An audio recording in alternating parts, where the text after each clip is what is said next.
Hello बच्चों, welcome to अकेडेक्सल। तो आज अपन स्टार्ट कर रहे हैं सॉल्यूशन का लेक्चर नंबर 3। ठीक है, तो आज के लेक्चर की अगर हम बात करें तो आज अपन क्या क्या डिस्कस करने वाले हैं लेक्चर 3 में। तो सबसे पहले अपन डिस्कस करेंगे ideal and non ideal solutions. फिर उसके बाद सेकंड अपन डिस्कस करेंगे कॉलिगेटिव प्रॉपर्टी, जैसा कि मैंने पिछले लेक्चर में आपको बताया था। तो ये दो मेन आपके मेजर टॉपिक रहेंगे। तो कॉलिगेटिव प्रॉपर्टी में क्या क्या चीज़ें रहती है? Relative lowering in vapour pressure, ठीक है, elevation in boiling point, depression and freezing point और ऑस्मोटिक प्रेशर। ठीक है, एक और होती है relative lowering in vapour pressure. तो ये 4 कॉलिगेटिव प्रॉपर्टी होती है। तो कॉलिगेटिव प्रॉपर्टीज क्या होती है, आइडियल नॉन आइडियल सॉल्यूशन क्या होता है, तो ये सब आज हम डिस्कस करेंगे। ठीक है, तो सबसे पहले अपन स्टार्ट करते हैं आइडियल सॉल्यूशन। तो आइडियल सॉल्यूशन हम किसको बोलते हैं? तो आइडियल सॉल्यूशन हम उनको बोलते हैं जो रॉल्स लॉ को फॉलो करते हैं। रॉल्स लॉ याद करो, पिछले लेक्चर में क्या था, पी जो टोटल वेपर प्रेशर है सॉल्यूशन का वो किसके बराबर होता है, जो भी उसके अंदर कंपोनेंट्स हमने ऐड किए हैं उनके पार्शियल प्रेशर के सम के बराबर होता है। ठीक है, तो देखो, अ solution which obey Raoult's law, जो रॉल्स लॉ को फॉलो करता है वो क्या होता है, अपने लिए आइडियल सॉल्यूशन होता है। ठीक है, यानी कि रॉल्स लॉ को फॉलो करने वाला, यानी कि पी एस बराबर जो है P not A X A plus P not B X B, यानी कि इस चीज को फॉलो करने वाला जो सॉल्यूशन है वो अपने लिए आइडियल सॉल्यूशन होता है।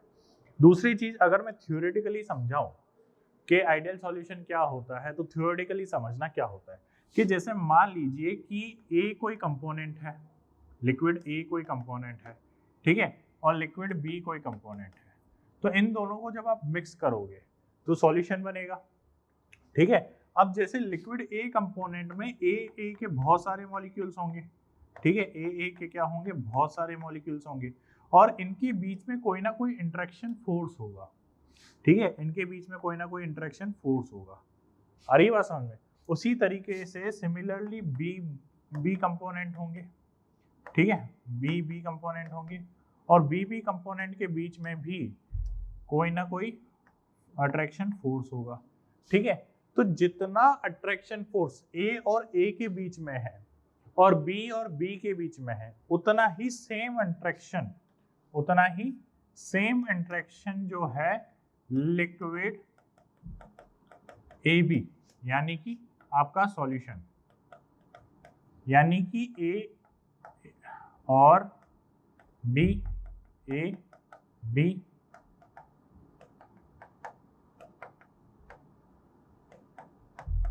ठीक है, तो यानी कि जितना इंटरेक्शन ए के बीच में है, जितना इंटरेक्शन ए के बीच में है और बी के बीच में है, उतना ही इंटरेक्शन ए बी के बीच में हो। ठीक है, उतना ही इंटरेक्शन किसके बीच में हो, ए बी के बीच में हो। तो ऐसे सॉल्यूशन को हम क्या कहते हैं, ऐसे सॉल्यूशन को हम क्या कहते हैं, आइडियल सॉल्यूशन। कैसा सॉल्यूशन? Ideal solution. आ रही बात समझ में? सेम इंटरेक्शन फोर्स हो, जो ए के बीच में है, जो बी के बीच में है, उतना ही इंटरेक्शन ए बी के बीच में हो। तो ऐसे सॉल्यूशन को हम क्या बोलते हैं, आइडियल सॉल्यूशन। और ये आइडियल सॉल्यूशन जो है सॉरी, रॉल्स लॉ को फॉलो करता है। क्या करता है?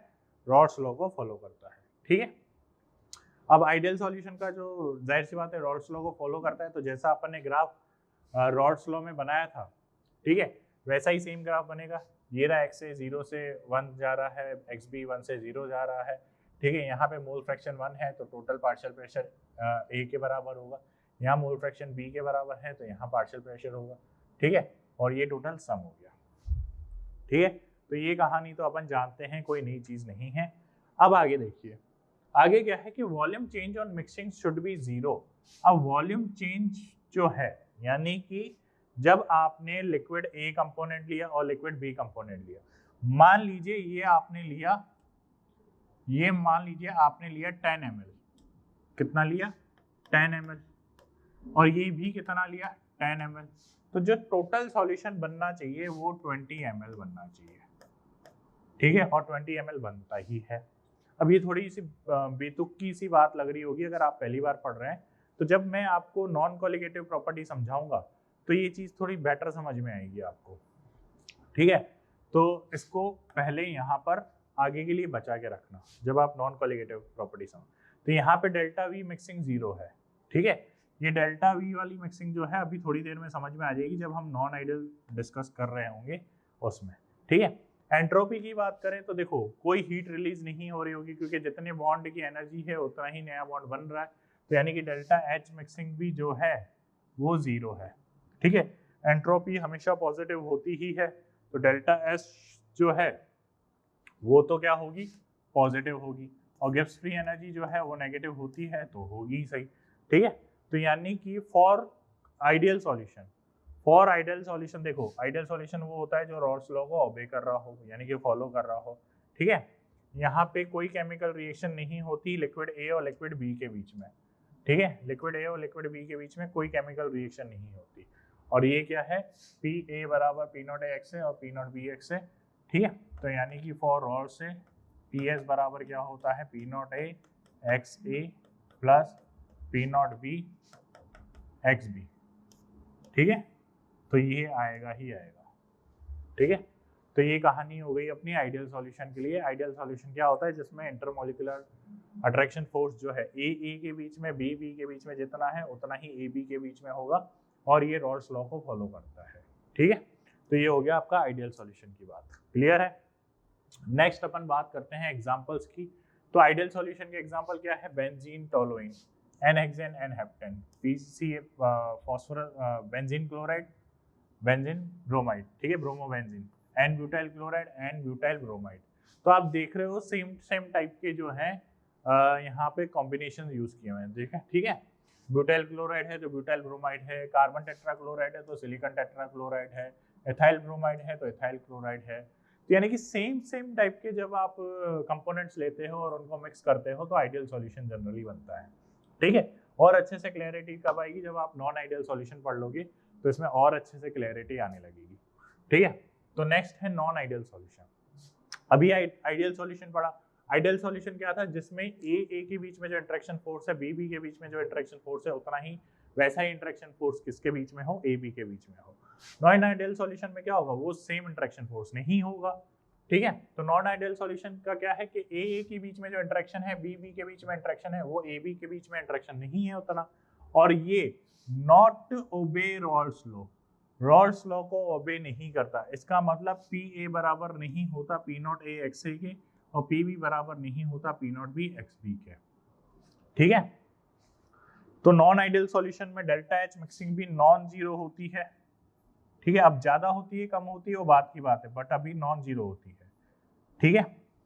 अब नॉन आइडियल सॉल्यूशन दो केसेस में डिफाइन किया हुआ है, एक तो पॉजिटिव डेविएशन, एक नेगेटिव डेविएशन, ठीक है। Ideal solution non ideal solution को दो कैटेगरी में डिफाइन किया हुआ है। तो यहां से हम ये भी बोल सकते हैं कि पी एस बराबर not equals to P A plus P B, ठीक है। पार्शियल प्रेशर ऑफ सॉल्यूशन जो है वो बराबर नहीं होता इसके, ठीक है। नेक्स्ट यहाँ पे देखो, अब नॉन आइडियल सॉल्यूशन में पॉजिटिव डेविएशन की बात करूं, पॉजिटिव डेविएशन में क्या होता है कि जो वेपर प्रेशर ऑफ सॉल्यूशन है वो ज्यादा बनता है, यानी कि पॉजिटिव डेविएशन का क्या है कि पी एस ज्यादा होता है P not A X A plus P not B X B से, ठीक है। तो यानी कि जो वेपर प्रेशर ऑफ सॉल्यूशन है उसमें ज्यादा वेपर्स बनते हैं as compare to P A and P B. तो जाहिर सी बात है कि यहाँ पे इस केस में अब ध्यान से समझना इस चीज को, ए के बीच में जो इंटरेक्शन है बी के बीच में जो इंटरेक्शन है, ए बी के बीच में इंटरेक्शन ज्यादा होगा या कम होगा, ज्यादा मतलब ज्यादा होगा इंटरेक्शन, ठीक है। इंटरेक्शन की बात कर रहा हूं मैं यहाँ पर, interaction,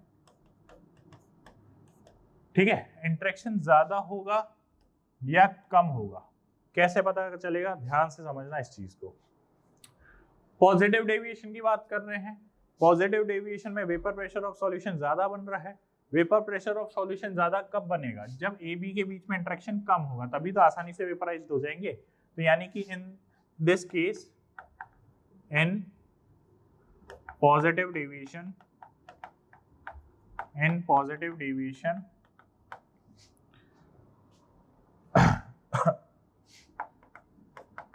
interaction between AA and BB, ठीक है, is greater than AB interaction. तो यहाँ पे इन पॉजिटिव डेविएशन क्या है, A और BB के बीच में इंटरेक्शन ज्यादा होता है एज कम्पेयर टू AB के इंटरेक्शन, जिसकी वजह से ये जो है आसानी से वेपराइज हो जाता है, ठीक है। Weak interaction due to weak interaction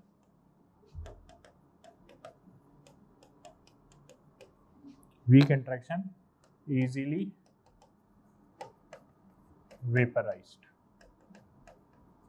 ठीक है, इजीली क्या हो जाता है, वेपराइज्ड हो जाता है। तो ध्यान से देखिए कि पार्शियल प्रेशर ऑफ A ज्यादा होता है पार्शियल प्रेशर ऑफ B से, तो ऑब्वियसली बात है PA PB ज्यादा है, तो PA प्लस PB ज्यादा है P not A XA plus P not B XB से। तो यानी कि ये तो PS ही तो था, ठीक है, ये क्या है, PS ही तो है। तो अल्टीमेटली कहानी यही तो बोल रहा है ये भी कि P not A XA plus P not B XB ज्यादा है, ठीक है। फिर the total vapour pressure of the solution will be greater than the corresponding vapour pressure of expected in case of ideal solution. ये अभी जो मैंने बोला, ठीक है, यही है। अब इसमें डेल्टा H जो है पॉजिटिव होगा, ठीक है, डेल्टा H पॉजिटिव होगा, डेल्टा V मिक्सिंग भी पॉजिटिव होगा। अब डेल्टा V मिक्सिंग क्यों ज्यादा, ध्यान से देखो कि यहाँ पे इंटरेक्शन वीक है, तो मान के चलो कि जब आप इसका 10 ml ले रहे हो और इसका भी 10 ml ले रहे हो, तो होना कितना चाहिए था, 20 ml, लेकिन यहाँ पे क्या आ रहा है, 20.2 ml आ रहा है। तो 0.2 ml का क्या है, यहाँ पे 0.2 ml का डेल्टा V मिक्सिंग है, यानी कि 0.2 ml ज्यादा वॉल्यूम ऑक्यूपाई कर रहा है। रीजन क्या है, क्योंकि A और A के बीच में जो इंटरेक्शन है, B और B के बीच में जितना इंटरेक्शन है, AB में वीक है, यानी कि बॉन्ड लेंथ ज्यादा होगी, तो A और B मॉलिक्यूल दूर दूर रहना पसंद कर रहे हैं, तो दूर दूर रहना पसंद कर रहे हो तो ज्यादा वॉल्यूम ऑक्यूपाई कर रहे होंगे।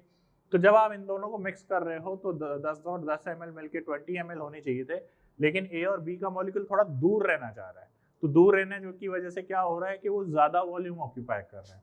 ज्यादा वॉल्यूम ऑक्यूपाई करेंगे तो 20.2 वॉल्यूम, तो डेल्टा V मिक्सिंग क्या आ रही है, पॉजिटिव आ रही है। क्या आ रही है, पॉजिटिव आ रही है।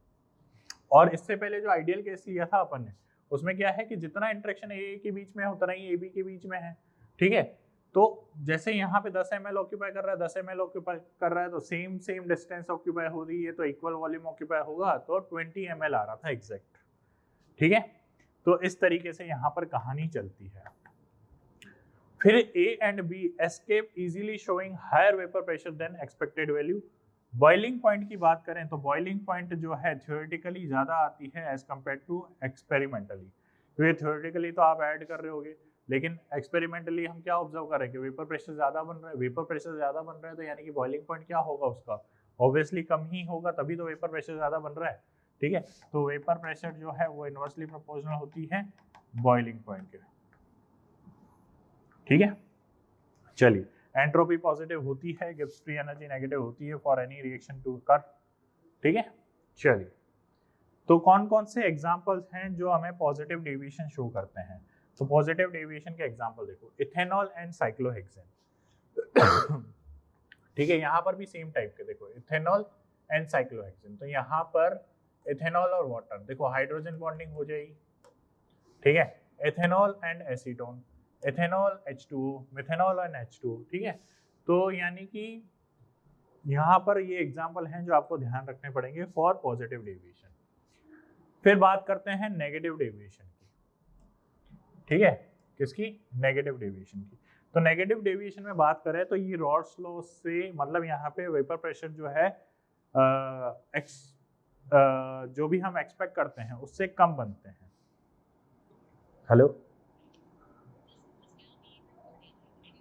Good evening ma'am. मैम आप एक्चुअली मैं क्या क्लास के बीच में हूँ, तो आप मेरे को हाफ आवर के बाद कॉल कर सकते हो। Thank you ma'am.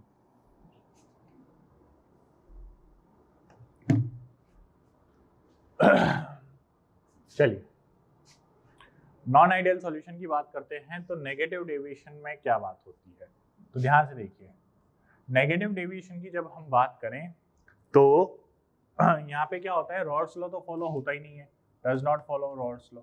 लेकिन रॉड्स लॉ में जो ये पी एस है, पी एस बराबर क्या होता है रॉड्स लॉ में, पी नॉट ए एक्स से plus P not B X B आता है।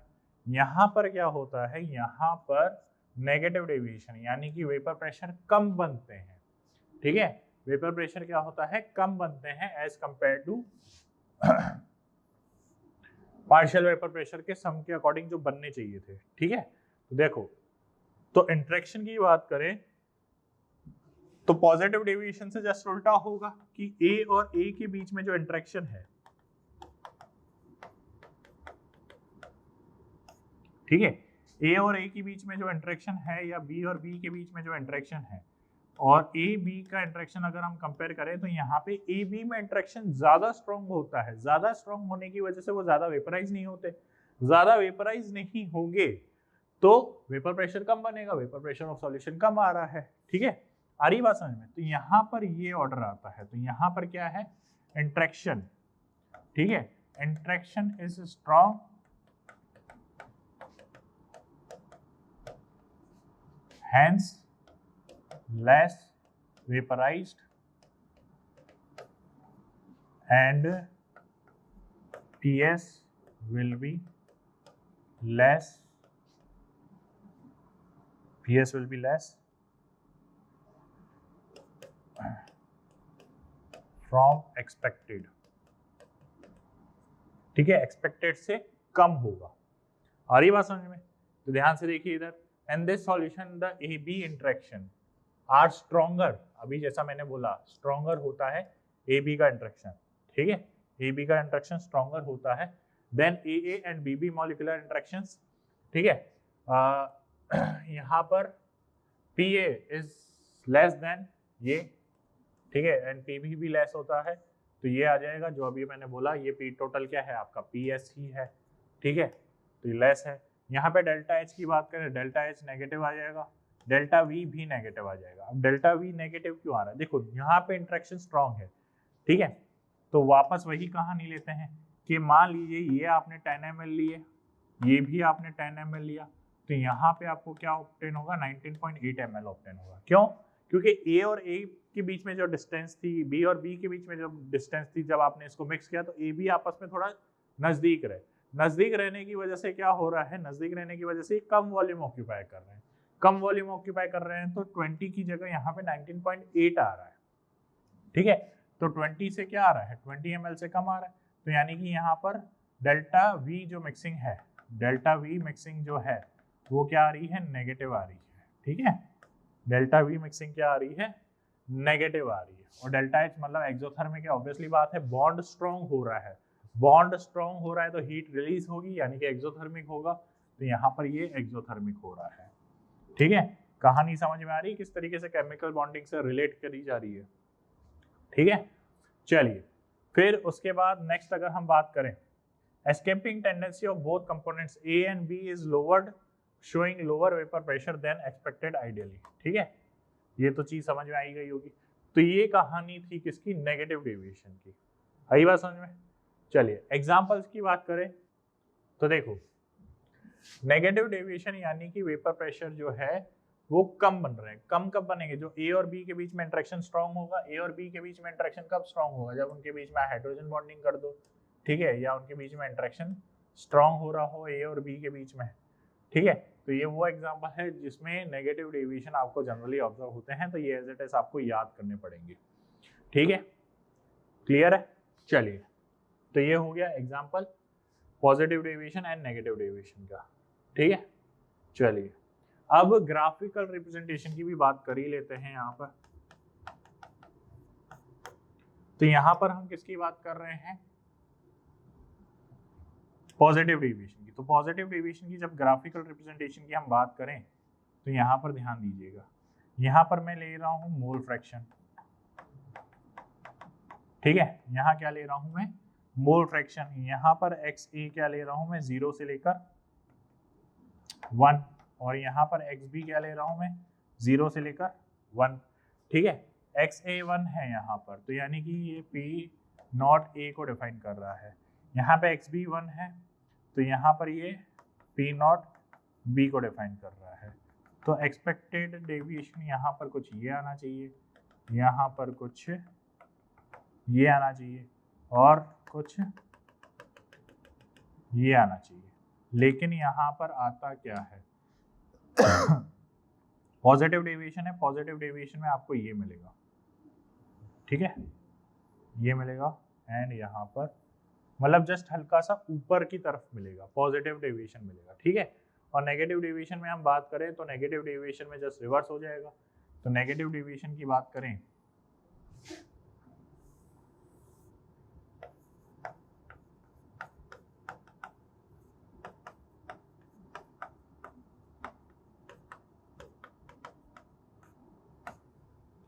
तो देखो ये है, ये है, ये है,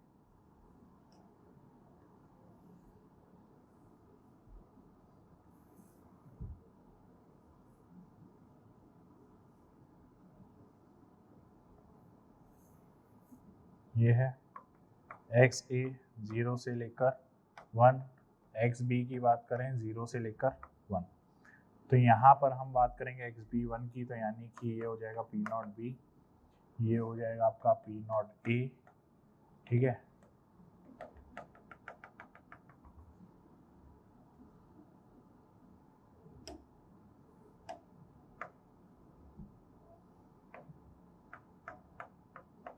ठीक है, ये हो जाएगा यहाँ पर ये,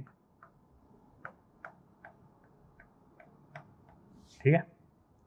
और यहाँ पर आ जाएगा वेपर सॉल्यूशन इसका,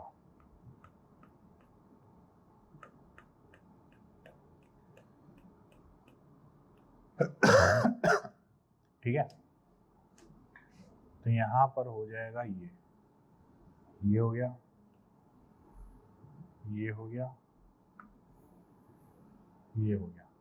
तो यहाँ पर ये हो गया नेगेटिव डेविएशन की बात,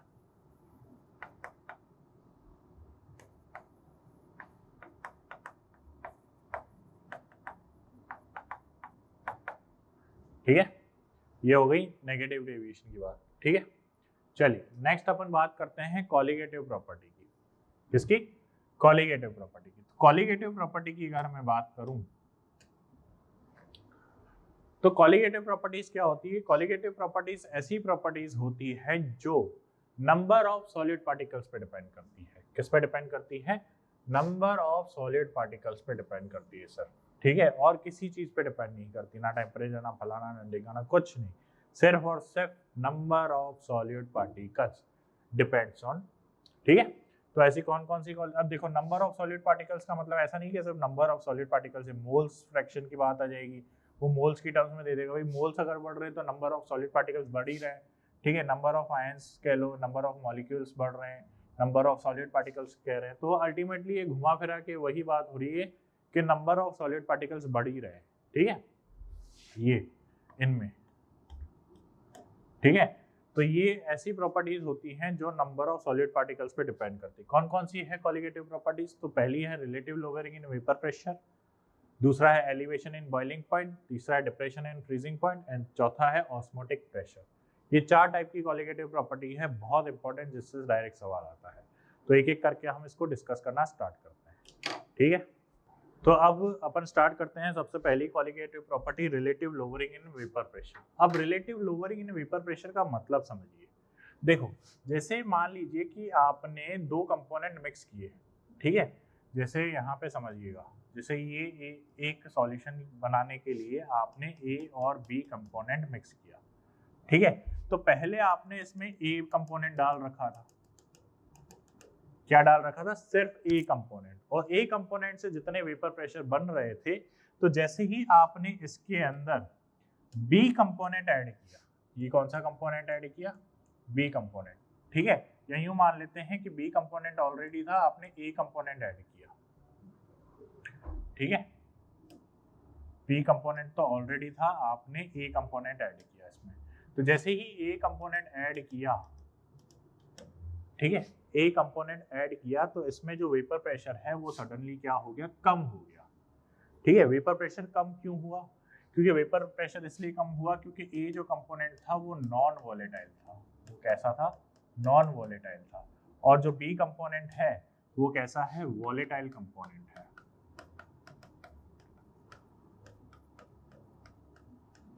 ठीक है, तो वॉलेटाइल कंपोनेंट है, तो जब बी को आपने हीट किया तो बी की वेपर्स बनने लगी और रिएक्शन हुई। लेकिन जैसे ही आपने ए कंपोनेंट ऐड किया तो जो हीट पहले सिर्फ और सिर्फ बी को मिल रही थी अब ए को भी मिल रही है। ए भी कुछ ना कुछ अमाउंट में हीट एब्जॉर्ब कर रहा है, लेकिन वो वॉलेटाइल नेचर का है नहीं, तो वॉलेटिलिटी शो नहीं कर रहा, उसकी वेपर्स बन नहीं रही, लेकिन वो हीट में कंजप्शन कर रहा है। तो बी जो कि वॉलेटाइल कंपोनेंट है, अब उसको हीट थोड़ी सी कम मिल रही है, जिसकी वजह से वेपर प्रेशर्स क्या हो गए हैं? कम हो गए हैं। ठीक है, तो यानी कि यहाँ से मैं लिख सकता हूँ कि P A plus P B जो होता है आपका पार्शियल प्रेशर, तो ए तो नॉन वॉलेटाइल है तो ए का तो कोई पार्शियल प्रेशर होगा नहीं, तो पी एस बराबर क्या हो गया? पी बी हो गया। ठीक है, अब आप जानते हो कि पी एस बराबर क्या होता है? P not B X B. ठीक है, तो यहां से क्या हो जाएगा? पी एस बराबर P not B 1 minus X B. ठीक है, अब जैसे ही ये इसको सॉल्व करोगे यहाँ पे क्या आ जाएगा? पी एस 1 माइनस एक्स ए, सॉरी। ठीक है, ये आ गया। तो यहाँ से सॉल्व करते ही P not B minus P not B X A. ठीक है, और जैसे ही इसको सॉल्व करोगे तो पी एस क्या आएगा? एक्स ए बराबर पी नॉट बी। ठीक है, पी नॉट बी, रुको इसको ऐसे करते हैं, क्या होगा?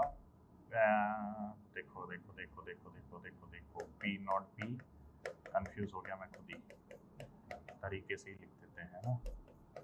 चलिए, तो एक्स ए क्या हो जाएगा यहाँ पर? P not B minus P S upon P not B. ठीक है, ये क्या है? एक्स ए मोल फ्रैक्शन है, तो मोल फ्रैक्शन क्या होता है? N A upon N A plus N B. ठीक है, बराबर होता है P not B minus P S upon P not B. ठीक है, अब देखो इसको जस्ट मैं रिवर्स कर रहा हूँ, इसको अगर मैं रिवर्स कर दूं तो ये हो जाएगा P not B upon P not B minus P S बराबर N A plus N B upon N A. तो इसको जैसे ही सॉल्व करोगे आप, क्या आएगा? P not B upon P not B minus P S बराबर 1 plus N B upon N A. ठीक है, इसको और फर्दर सॉल्व करोगे तो P not B upon P not B minus P S minus 1 बराबर N B upon N A. और solve करोगे पी नॉट बी, ठीक है, minus P not B plus P naught S upon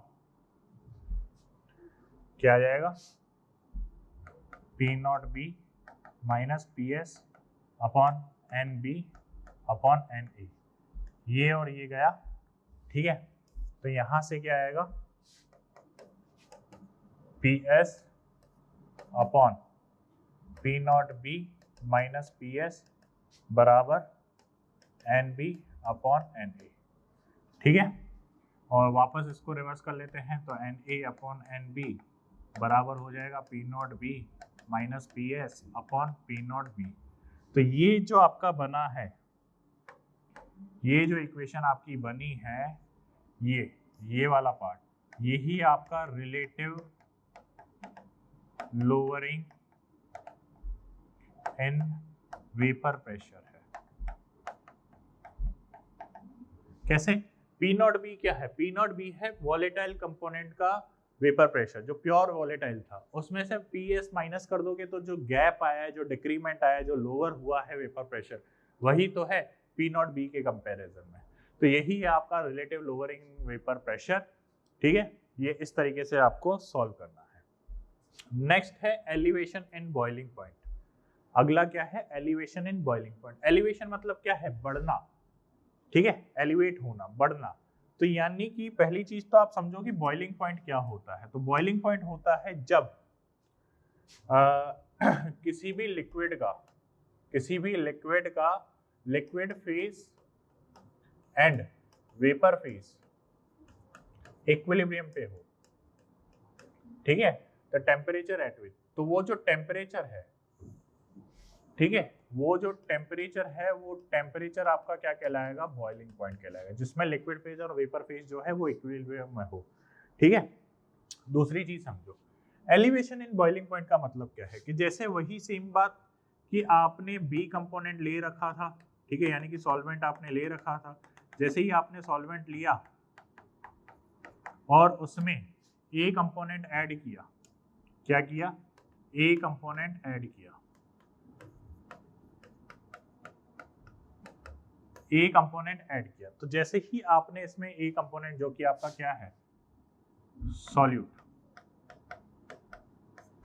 तो ए component जैसे ही आपने इसके अंदर ऐड किया जो कि सॉल्यूट है, तो पहले जितना इसको बॉइलिंग पॉइंट चाहिए था वेपर में कन्वर्ट होने के लिए, तो ए तो आपका कैसा है, नॉन वोलेटाइल है, नॉन वोलेटाइल है तो हीट भी एब्जॉर्ब करेगा, ऊपर से वेपर भी नहीं बनाएगा, तो और ज्यादा हीट लगेगी, ठीक है, इसको कंप्लीट वेपराइज करने में और ज्यादा हीट लगेगी, तो ये बॉइलिंग पॉइंट क्या हो गया, बढ़ गया ना, क्योंकि ज्यादा हीट चाहिए तो ज्यादा टेम्परेचर लगेगा, तो इसीलिए इसको बोलते हैं एलिवेशन इन बॉइलिंग पॉइंट, यानी कि जैसे ही आप नॉन सॉल्यूट ऐड करते हो, नॉन वॉलेटाइल सॉल्यूट ऐड करते हो किसी भी सॉल्वेंट में, तो बॉइलिंग पॉइंट जो है वो बढ़ जाता है, ठीक है, एलिवेशन इन बॉइलिंग पॉइंट आपको ऑब्टेन होता है, मतलब ऑब्जर्व होता है, और ये एलिवेशन इन बॉइलिंग पॉइंट को हम डेल्टा टीबी से डिनोट करते हैं, किससे, डेल्टा टीबी से, ठीक है भाई, जो इंक्रीज हुआ है, ठीक है, डेल्टा टीबी से, टीबी क्या है, boiling point of, TB naught क्या है, बॉइलिंग पॉइंट ऑफ, जैसे देखो यहाँ पे टर्म्स जो यूज होती है वो मैं यहाँ लिख देता हूँ, टीबी नॉट क्या है, बॉइलिंग पॉइंट ऑफ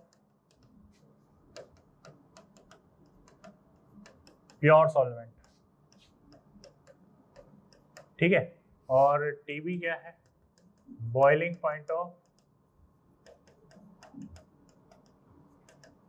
सॉल्यूशन, ठीक है, और डेल्टा टीबी नॉट क्या है, डेल्टा टीबी नॉट है, TB naught, sorry, delta TB क्या होगा, टीबी माइनस टीबी नॉट, ठीक है, बॉइलिंग पॉइंट सॉल्यूशन का ज्यादा होगा, तो ये आएगा, ठीक है, प्योर सॉल्यूशन का, प्योर सॉल्वेंट का और सॉल्यूशन का, तो बॉइलिंग पॉइंट ये होता है। अब डेल्टा टीबी जो है वो डायरेक्टली प्रोपोर्शनल होता है मोलेलिटी के, किसके प्रोपोर्शनलिटी होता है, मोलेलिटी के, और यहाँ पे जो प्रोपोर्शनलिटी कांस्टेंट जाता है वो आता है के बी इंटू मोलेलिटी, ठीक है, के बी क्या है यहाँ पे, मोलेलिटी, एलिवेटेड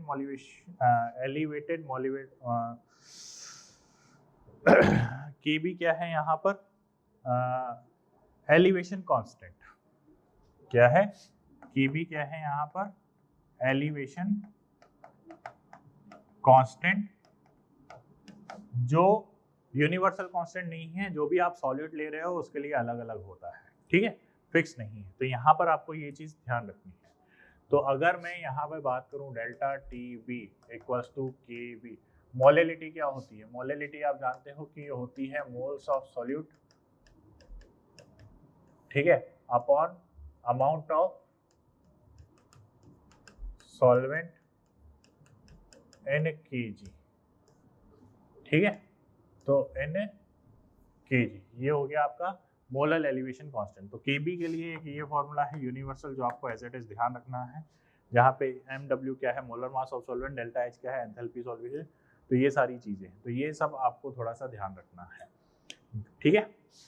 चलिए उसके बाद नेक्स्ट अपन बात करते हैं depression and freezing point. Depression and freezing point just reverse case हो गया कि जैसे आपने वही सेम कहानी, कोई बी सॉल्वेंट लिया, क्या लिया, बी सॉल्वेंट लिया, ठीक है, और इस बी सॉल्वेंट के अंदर आपने क्या किया, ए सॉल्यूट ऐड किया जो कि है नॉन वॉलेटाइल, कैसा सॉल्यूट है, नॉन वॉलेटाइल सॉल्यूट है, तो जैसे ही आपने नॉन वॉलेटाइल सॉल्यूट ऐड किया, अब बी का जो फ्रीजिंग पॉइंट था, बी का जो फ्रीजिंग पॉइंट था, ए सॉलिड ऐड करने के बाद जो फ्रीजिंग पॉइंट है वो और कम हो गया। जैसे फॉर एग्जांपल वाटर ले रखा है, तो वाटर का जो फ्रीजिंग पॉइंट है वो आप जानते हो 0 डिग्री सेल्सियस होता है।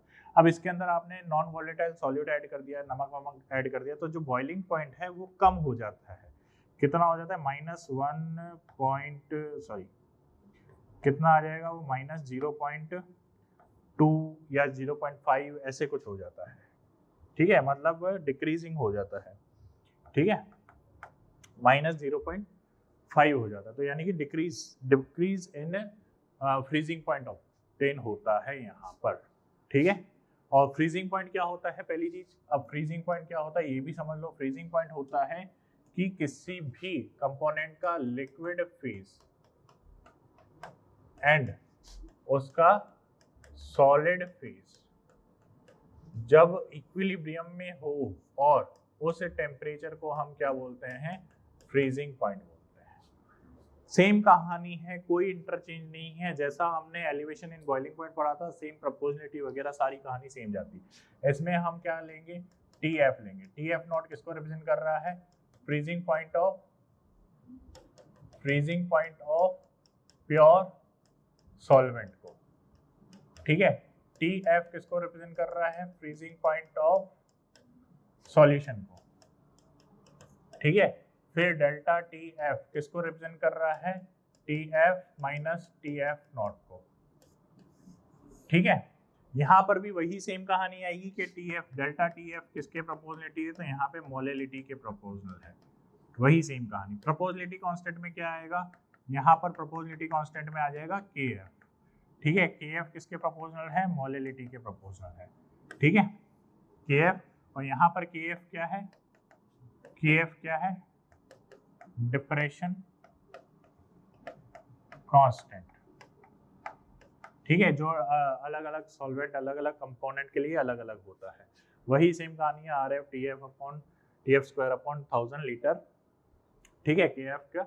और अगर मैं डेल्टा TF की बात करूं तो वो किसके बराबर है, KF into moles of solute upon amount of solvent in kg। तो ये डेल्टा TF के बराबर हो गया। आई बात समझ में। सिमिलर कहानी है, कोई इंटरचेंज नहीं है, कोई दिक्कत नहीं है। ठीक है, चलिए नेक्स्ट, ऑस्मोसिस या ऑस्मोटिक प्रेशर। तो ऑस्मोसिस बायो के स्टूडेंट हो, अच्छे से जानते हो। किशमिश को जब पानी में डुबो के रखते हैं तो सुबह अंगूर बन के निकलता है। मतलब अंगूर में चेंज नहीं होता, उसके अंदर पानी भर जाता है, तो उसी प्रोसेस को हम ऑस्मोसिस कहते हैं। तो अल्टीमेटली ऑस्मोसिस क्या होता है, फ्लो ऑफ सॉल्वेंट। ठीक है, flow of solvent from high concentration of solvent to low concentration of solvent।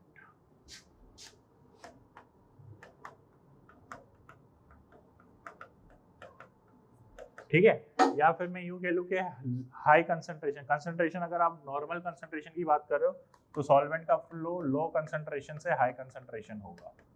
ठीक है, जहां अपन गाढ़ापन की बात करते हैं तो हाई कंसंट्रेशन से होगा। तो इसी प्रोसेस को हम क्या बोलते हैं, ऑस्मोसिस। ठीक है, सॉल्वेंट के फ्लो को। फिर ऑस्मोटिक प्रेशर क्या होता है, ऑस्मोटिक प्रेशर क्या होता है, तो इस चीज को समझो। जैसे आपने एक सॉल्यूशन ले रखा है, मतलब एक बीकर ले रखा है, बीच में आपने सेमी परमेबल मेम्ब्रेन लगा रखी है, यहाँ पर आपने ले रखा है हाई कंसंट्रेशन, यहाँ पर आपने क्या ले रखा है, हाई कंसंट्रेशन,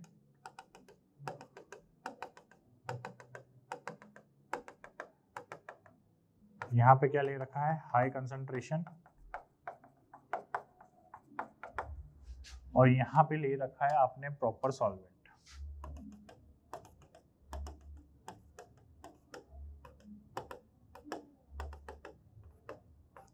ये क्या ले रखा है, प्योर सॉल्वेंट। तो यहाँ पर क्या होता है, यहाँ पे आप जानते हो कि ये जो सेमी परमेबल मेम्ब्रेन है, क्या है, सेमी परमेबल मेम्ब्रेन है। तो इस केस में सॉल्वेंट कहाँ से कहाँ फ्लो होना स्टार्ट हो जाएगा, इस केस में सॉल्वेंट यहाँ से यहाँ फ्लो होना स्टार्ट हो जाएगा। ठीक है, ये बीच में ये सेमी परमेबल मेम्ब्रेन है, इसको व्हाइट से बना देते हैं, ये सेमी परमेबल मेम्ब्रेन। तो सॉल्वेंट का फ्लो स्टार्ट हो जाएगा यहाँ से यहाँ। ठीक है, प्योर सॉल्वेंट से हाई कंसंट्रेशन की तरफ जहाँ गाढ़ापन ज़्यादा है, ठीक है। तो आप क्या करोगे, आप यहाँ पे पिस्टन लगा रहे हो, क्या कर रहे हो, यहाँ पर एक पिस्टन लगा रहे हो और ये पिस्टन पे आप प्रेशर अप्लाई कर रहे हो और आप इतना प्रेशर अप्लाई कर रहे हो कि ये जो इधर ऑस्मोटिक प्रेशर की वजह से जो सॉल्वेंट का फ्लो हो रहा है, ये सॉल्वेंट का फ्लो रुक जाए, उतना ही प्रेशर लगाना है। ऐसा नहीं है कि रिवर्स कर देना है, सिर्फ उतना प्रेशर लगाना है कि ये जो ऑस्मोसिस प्रोसेस हो रही है, प्योर सॉल्वेंट से सॉल्वेंट हाई कंसेंट्रेशन की तरफ मूव कर रहा है, इस प्रोसेस को स्टॉप कर दे। तो उसी प्रेशर को हम क्या कहते हैं, ऑस्मोटिक प्रेशर कहते हैं। क्या कहते हैं, ऑस्मोटिक प्रेशर कहते हैं, ठीक है, जिसको हम पाई से डिनोट करते हैं। अब ऑस्मोटिक प्रेशर की बात कर ही रहे हैं तो यहाँ पे हम बात कर लेते हैं, पाई या पी से डिनोट कर लेते हैं। तो ऑस्मोटिक प्रेशर जो है वो कंसंट्रेशन पे डिपेंड करता है। पहली चीज तो भाई जितनी ज्यादा कंसंट्रेशन उतना ही सॉल्वेंट को एब्जॉर्ब करेगा, ठीक है। दूसरी चीज पाई जो है वो डिपेंड करता है टेम्परेचर के। अगर टेम्परेचर बढ़ाओगे तो ज्यादा से ज्यादा ऑस्मोटिक प्रेशर लगाना पड़ेगा आपको, क्योंकि सॉल्वेंट ज्यादा से ज्यादा फ्लो करना चाहेगा। तो यानी कि पाई जो है वो डायरेक्टली प्रोपोर्शनल है कंसंट्रेशन और टेम्परेचर के, ठीक है। इस प्रोपोर्शनलिटी को हटाने के लिए यहाँ पर क्या आ जाता है, यूनिवर्सल गैस कांस्टेंट, ठीक है। पाई क्या है यहाँ पर, ऑस्मोटिक प्रेशर, सी क्या है यहाँ पर, कंसंट्रेशन, ठीक है। आर क्या है यहाँ पर, यूनिवर्सल गैस कांस्टेंट,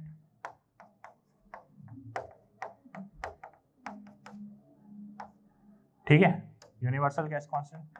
टी क्या है यहाँ पर, टेम्परेचर, ठीक है। तो ये हो गई ऑस्मोटिक प्रेशर का फॉर्मूला जो होता है। आपको सिर्फ यही फॉर्मूला ध्यान रखना है, pi equals to C R T, osmotic pressure का फॉर्मूला ये होता है, ठीक है। और यहाँ से कोई इतनी दिक्कत नहीं है। और एक और चीज है रिवर्स ऑस्मोसिस, हालांकि आपके सिलेबस में है नहीं कोई खास बात, लेकिन फिर भी मैं बता दूं, रिवर्स ऑस्मोसिस में क्या है कि अगर ऑस्मोटिक प्रेशर से ज्यादा प्रेशर आप अप्लाई कर दोगे तो यहाँ से सॉल्वेंट यहाँ मूव करने लग जाएगा, यानी कि हाई कंसंट्रेशन से लो कंसंट्रेशन की तरफ मूव करने लग जाएगा।